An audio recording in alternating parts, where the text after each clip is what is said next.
We start with several towns in Mississippi reeling after deadly severe weather pummeled the South this weekend. Yeah, the small rural town of Rolling Fork is one of the hardest hit areas. The National Weather Service confirming a preliminary EF4 rating for a tornado there that was on the ground for more than an hour. It traveled at least 170 miles. It ripped through Rolling Fork before traveling northeast, tearing roofs off homes, knocking down trees and power lines, and just leaving buildings in complete rubble.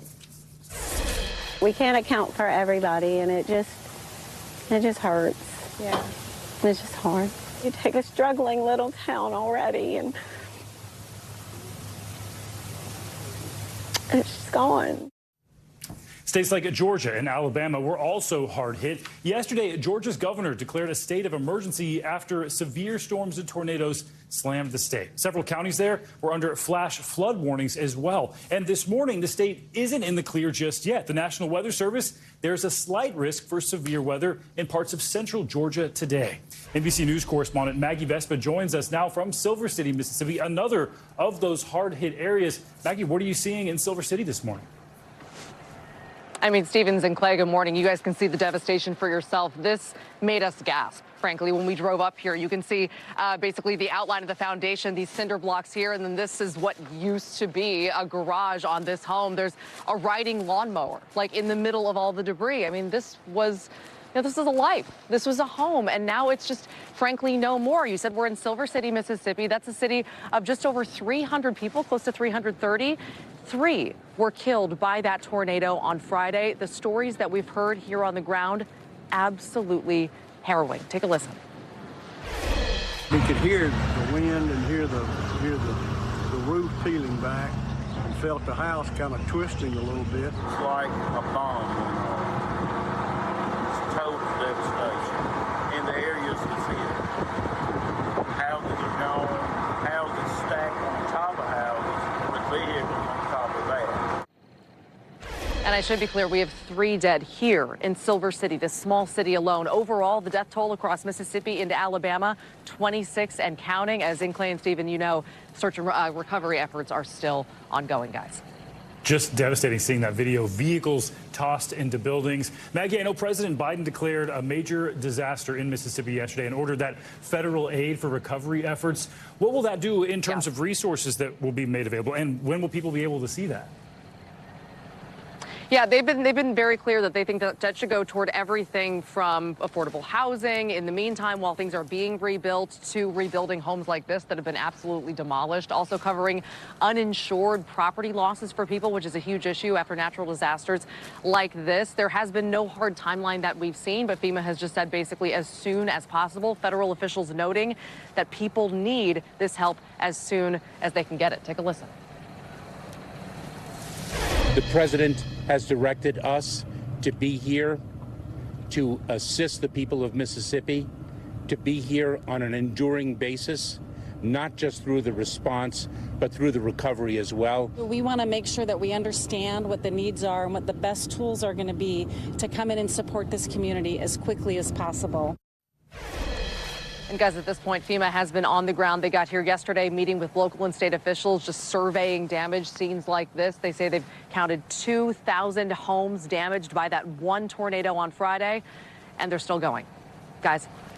Heartbreaking to see that damage there where you are in Mississippi. We also know, as you mentioned, Georgia was hard hit. Do we know what conditions are like there? We don't have a lot of time left, but we want to check on that, Maggie. Yeah, absolutely. So as if this wasn't enough, we had another round of severe storms and tornadoes roll through Georgia. Dozens of homes damaged there, 20 to 30 severely damaged. And guys, a crazy headline out of LaGrange, Georgia. 2 tigers getting out of their enclosure after that facility was damaged. Officials, amid all the chaos there, had to track those tigers down. They did. They got them back into safety. But that state's governor also declaring a state of emergency. People there also picking up the pieces, guys. Heartbreaking to hear all of those developments. All right, Maggie, thanks so much.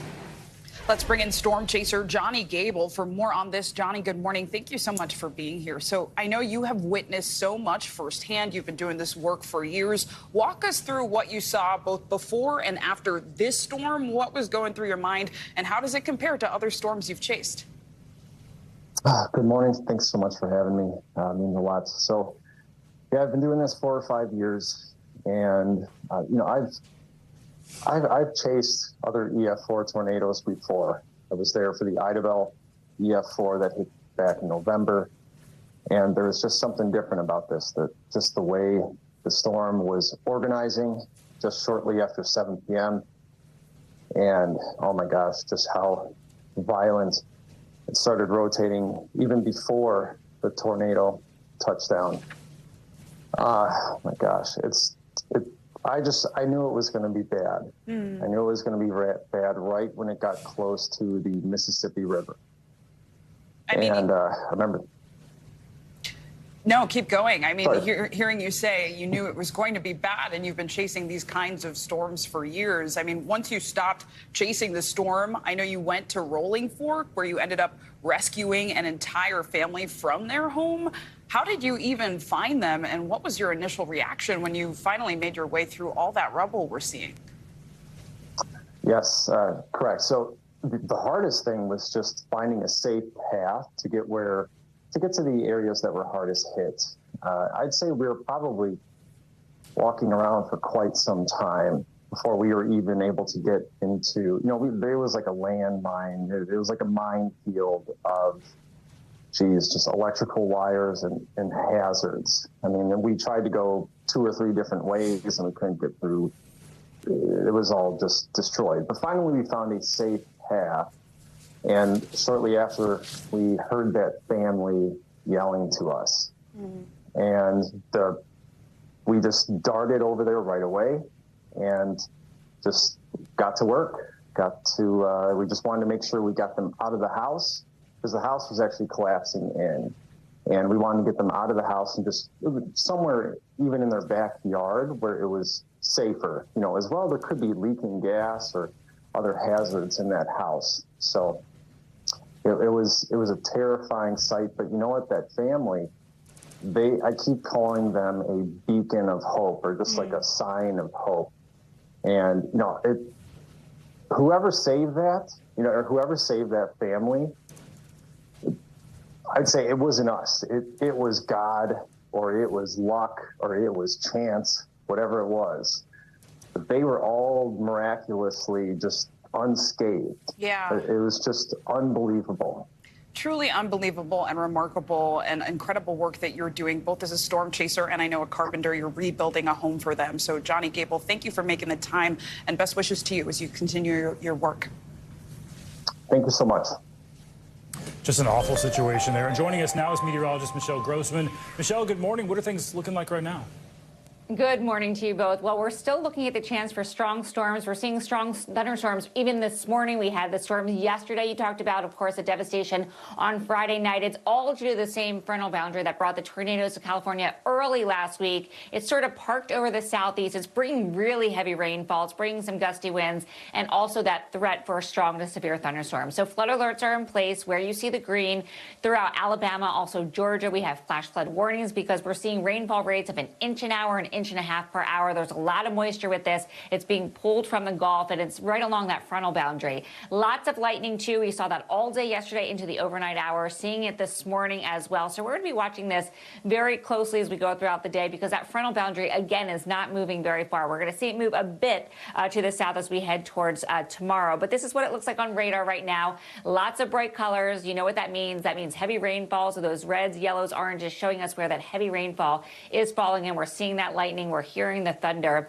And this is what we're looking at from the Severe Prediction Center. The threat through this afternoon, winds gusting up to 60 miles per hour. That is the main threat, but we still could see some hail. We could see certainly we'll see some heavy rainfall, some downpours, and could see a few tornadoes, especially where you see the yellow throughout Georgia into South Carolina, Albany into Savannah is where we're expecting the likelihood for those strong to severe storms. It's all due to this frontal boundary that's moving very, very slowly. It's bringing that severe weather. It's bringing heavy rain. And then by tomorrow, we're going to see that threat moving a little bit to the east, a little bit to the south from New Orleans to Jacksonville. But again, intense rainfall rates, that's going to lead to the risk of localized flooding. So please be careful as you're out and about today, because the ground is saturated and the downpours will be coming down very, very quickly. This is a snapshot for today. We have those lingering storms. That's the big weather story for today. We have some showers throughout the Northeast and Mid-Atlantic, some wet snow mixing in New England, and then back to the west, we're looking unsettled once again. Back to you both. Bottom line, bring that umbrella, sounds like. Keep it ready. Michelle. Yeah. Thank you. Well, now to nuclear fears on the rise again after Russian President Vladimir Putin announced he is planning to store some tactical nuclear weapons in Belarus, which is a Russian ally. The move could be the first time since the mid-90s that Russia deploys nuclear weapons outside its borders. Tactical nukes, by the way, are not meant to, say, destroy cities. They're used for battlefield gains, concerning nonetheless. So joining us now for more on this, NBC News White House correspondent Ali Rafa. Ali, good morning. Thanks for being here. So we know the United States has also been storing some of its nuclear weapons across Europe for quite some time now. Walk us through this plan that Russia has. Is it any different than what the U.S. is doing? Yeah, guys, good morning. Well, since the mid-1990s, it's really been a point of pride for Russia to, as you mentioned, only store its nukes within its borders. And now you're seeing President Putin essentially justify this decision by saying it's okay that we do it because the United States also does it. And yes, that's true. The U.S. actually stores around 100 nuclear warheads around 5 different NATO countries across Europe. But that is something that President Putin has condemned, saying that it violates a nuclear non-proliferation treaty. He's condemned that multiple times in the past. So the fact that he's flip-flopping here and justifying his decision by equating it to the U.S.'s moves at a 30,000-foot perspective is significant because at its core, it's showing that President Putin has reached a point where he is willing to break from tradition and try these new things to tighten Russia's grip around Ukraine, guys. So, Ali, what's the reaction been like from NATO and the United States to this move? It's hard to see it as anything other than an escalation. Yeah, NATO responded to this this weekend, calling it, quote, dangerous and irresponsible. That's something that Ukrainian officials also echoed throughout the weekend, one of them likening this to scare tactics. And U.S. officials are saying, yes, this is significant if it does happen, but they're sort of tamping down concerns because they say they haven't seen evidence of it just yet. And they're also remembering some key context here, the fact that Russia and Belarus have talked about doing this for some time now. So this wasn't all too surprising for U.S. officials who have been monitoring every step of this war since it began. One of those officials is National Security Council spokesperson John Kirby, who reacted to this move yesterday. Listen here. I can tell you that we've seen nothing that would indicate Mr. Putin is preparing to use tactical nuclear weapons in any way whatsoever in Ukraine. And I can also tell you that we haven't seen anything that would cause us to change our own strategic nuclear deterrent posture. So the U.S. not changing its nuclear posture for now, but it's well aware of the significance this could potentially have, especially on the 3 NATO countries that border Belarus.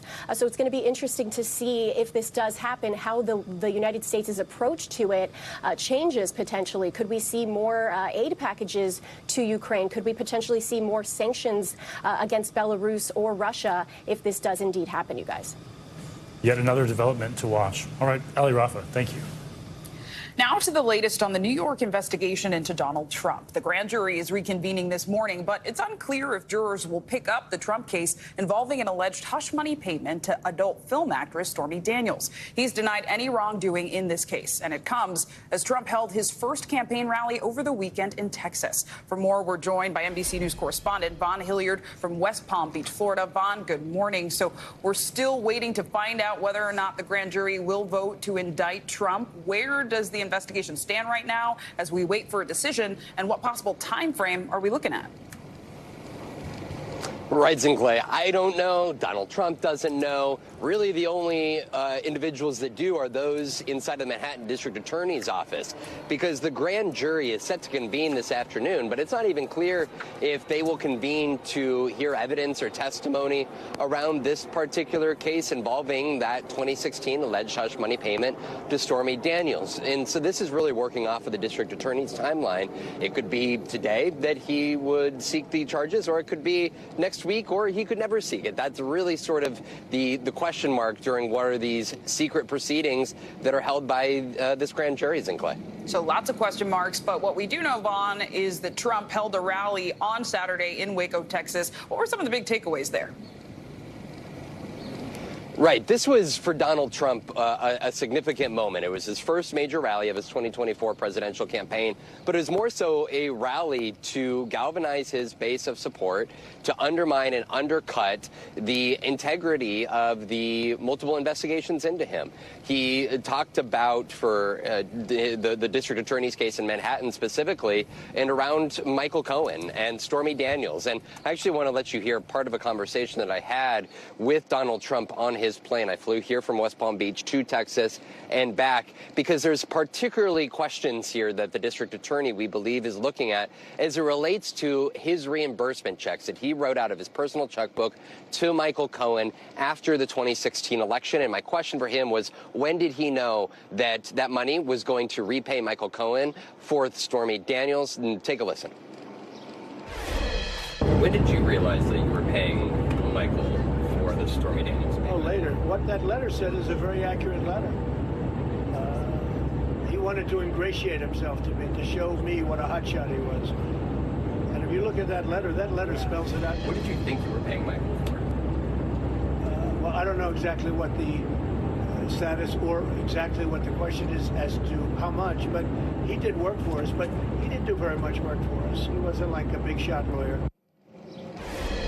That letter that Donald Trump was referencing was in 2018, Michael Cohen's legal counsel saying that the Trump organization nor the Trump campaign were party to the payment to Stormy Daniels. Michael Cohen now says he explicitly left out Donald Trump personally. That is where this dispute is at. And as you heard Donald Trump say, he did not give me a timeline of when he was aware. So that is really what the district attorney, to our understanding, is trying to pinpoint as to the extent to which he may have been involved in an election violation.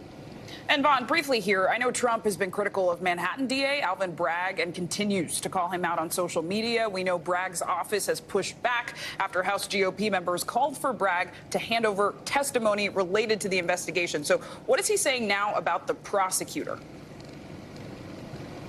Right. He is taking on Alvin Bragg directly, trying to call into question funding from his own past campaigns. But for Donald Trump, this is also an understanding that if he were to be indicted, he has to go up to New York City and be arraigned and then face criminal proceedings. Donald Trump, I am told, does not want that to happen. I want to let you hear a little bit of Donald Trump up on the stage in Waco. Take a listen.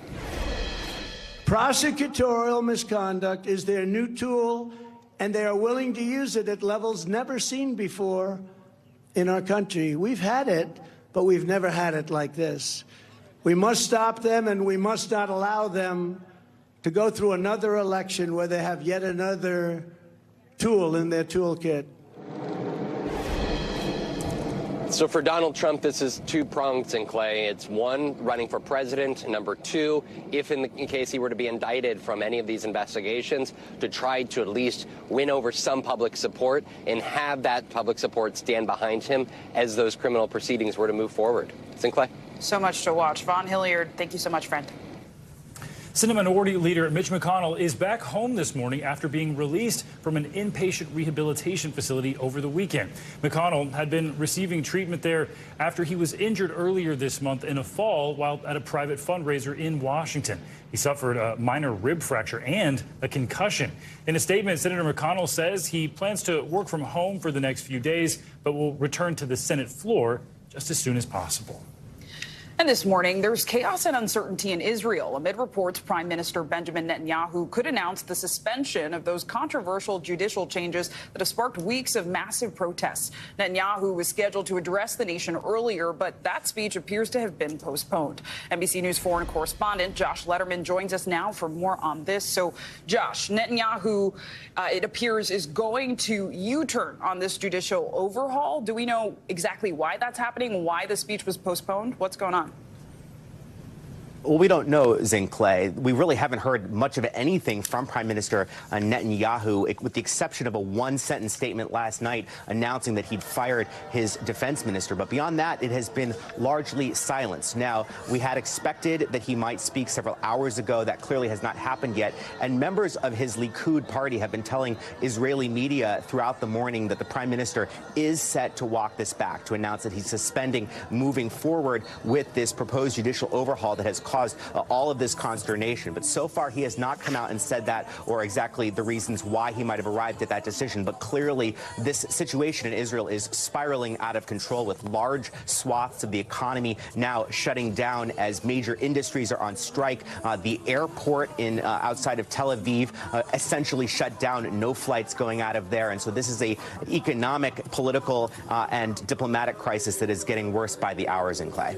And Josh, you described the situation as spiraling. It strikes me that this comes a day after the prime minister fired his defense minister for calling on the government to stop this overhaul. So can you walk us through the events of the weekend and how we got here?